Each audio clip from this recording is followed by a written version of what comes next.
ابھی کیا پتا جا وہاں کے یا نہیں ہے، لیکن بھائی کا نام عباس حیدر ہے۔ اچھا کہاں سے ہیں؟ سوابی سے کراچی میں وہ کس سلسلے میں موجود؟ وہ اس میں ہوئی تھی، ان کی اپوائنٹمنٹ ہوئی تھی، ان کو انٹرویو دینے کے لیے گیا تھا نیشنل بینک آف پاکستان میں، MBA کیا تھا اس نے۔ جلال یہ بتائیے گا، جی جلال یہ بتائیے گا کہ آپ کی اپنے والد صاحب سے آخری کب بات ہوئی تھی؟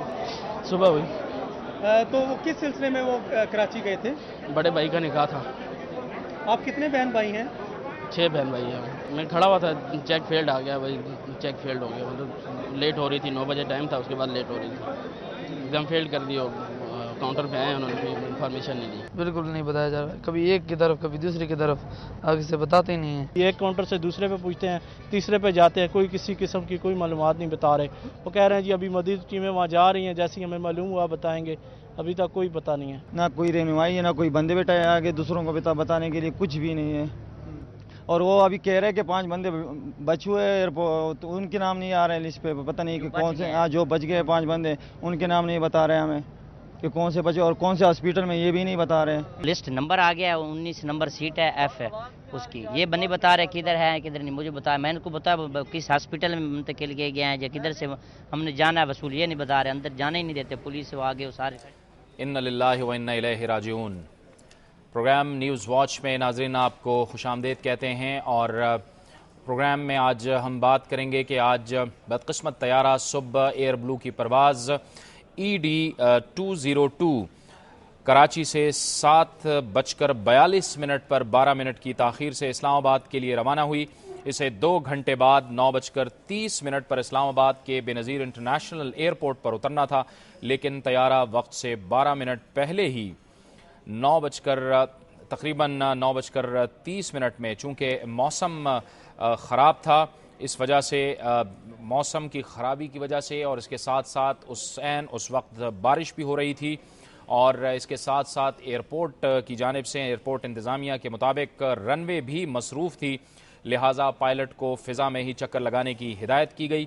اس کے بعد 9:40 پر تقریباً طیارے کا ایئرپورٹ سے رابطہ منقطع ہو گیا، اور مارگلہ کے قریب لوگوں نے طیارے کو نچلی پرواز کرتے دیکھا، جس کے کچھ دیر بعد طیارہ ایک پہاڑی چوٹی سے ٹکرا گیا۔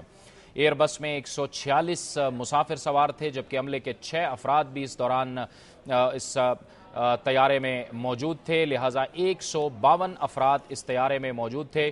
آپ سے کچھ دیر پہلے وزیر داخلہ رحمان ملک نے اس بات کی تصدیق کر دی ہے کہ اس طیارے پر سوار تمام کے تمام عملے سمیت 152 افراد اس المناک واقعے میں جاں بحق ہو گئے ہیں۔ اس اطلاع کے ملتے ہی کراچی میں جو لواحقین تھے وہ شدت غم سے نڈھال ہو گئے، پھوٹ پھوٹ کر رونے لگے، اور ایئرپورٹ کا انہوں نے رخ کیا۔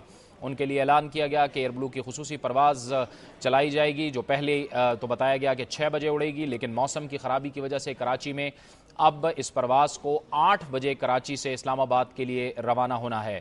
ایک ایسے وقت میں کہ جب ایک طرف مارگلہ کی پہاڑیوں میں امدادی کاروائیاں جاری ہیں، ریسکیو آپریشن جاری ہے، اور ظاہر ہے کہ جو مارگلہ کی پہاڑی جہاں پر یہ حادثہ ہوا، جہاں پر یہ جہاز ٹکرایا، وہ انتہائی دشوار گزار جنگل ہے، اور وہ چوٹی ہے، اس میں شدید مشکلات کا سامنا کرنا پڑا ریسکیو آپریشن کو اور ریسکیو کے اداروں کو، لیکن اس کے باوجود جو ریسکیو ادارے ہیں وہ بھرپور طریقے سے ابھی تک اس آپریشن میں مصروف ہیں۔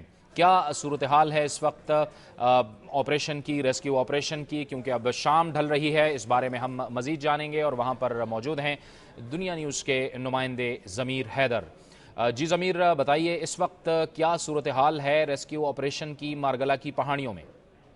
جاوید، جیسا کہ آپ کو معلوم ہے کہ مغرب کا وقت نزدیک ہے اور اندھیرا جو ہے وہ چھانے کو ہے مارگلہ کی پہاڑیوں پہ۔ اس وقت جو ہے ہیلی کاپٹرز جو ہیں اپنی آخری سارٹیز کر رہے ہیں۔ ہیلی کاپٹر جائے حادثہ پہ آتے ہیں اور وہاں سے وہ ایک رسی کے ذریعے ایک بوری کو نیچے اتارتے ہیں، جس میں جسم کے اعضاء بھر کے وہ دوبارہ دامنے کو جو ہے اسلام آباد مارگلہ ہلز میں، وہاں پہ وہ جا کے وہ بوری اتارتے ہیں، وہاں سے وہ ایمبولینسز میں رکھ کے اسلام آباد پیمز ہاسپٹل اور CD ہاسپٹل لے کے جا رہے ہیں۔ ریسکیو آپریشن جو ہے ہمیں پہلے یہ بتایا گیا تھا کہ کوشش کر رہی ہے مقامی انتظامیہ کہ لائٹس کا جو ہے وہ بندوبست کر سکے، اور بیٹری پاورڈ لائٹس جو ہیں وہ جہاں پہ اس وقت یہ حادثہ ہے وہاں پہ وہ لائٹس